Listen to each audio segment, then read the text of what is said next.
ახალქის სპორტი აფხაზეთის მთავრობის მხარდაჭერით და აფხაზეთის განათლების და კულტურის სამინისტროს ორგანიზებით თავისუფალ ჭიდაობაში აფხაზეთის ღია პირველობა გაიმართა. ტურნირში საქართველოს სხვადასხვა რეგიონიდან ჩასული 300 სპორტსმენი, ასევე სომხეთისა და აზერბაიჯანის ნაკრები გუნდები მონაწილეობდნენ. აფხაზეთის ღია პირველობის მიზანი თავისუფალი ჭიდაობის პოპულარიზაცია და პერსპექტიული სპორტსმენების გამოვლენა. საპრიზო ადგილებზე გასული სპორტსმენები თასებით, მედლებით და შესაბამისი ხარისხის დიპლომებით დააჯილდოვეს. მონაწილეობენ როგორც აფხაზეთის წარმომადგენლები დევნილობაში ყოფილი ბავშვები, ასევე საქართველოს ყველა კუთხის წარმომადგენლები, უფრო მეტიც საქართველოს მიმდებარე აზერბაიჯანისა და სომხეთის ტერიტორიიდან არიან წარმომადგენლები. მინდა გითხრათ, რომ შესანიშნავი ახალგაზრდობა ეზრდება მოჭიდავეთა ჩვენ დიდ ტრადიციულ სკოლას.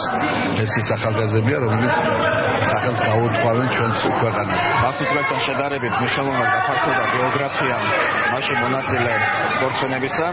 დღევანდელ შედივრებაში მონაწილეობენ აგრეთვე ჩვენი მეზობლები აზერბაიჯანიდან და სომხეთიდან, თუ 300-მდე მონაწილეს მოუყარეთ თავი. ძალიან გვახარებს ის ფაქტი ასევე, რომ აფხაზეთიდან დევნილ ახალგაზრდებში მეტად პოპულარული არის სპორტის ეს სახეობა.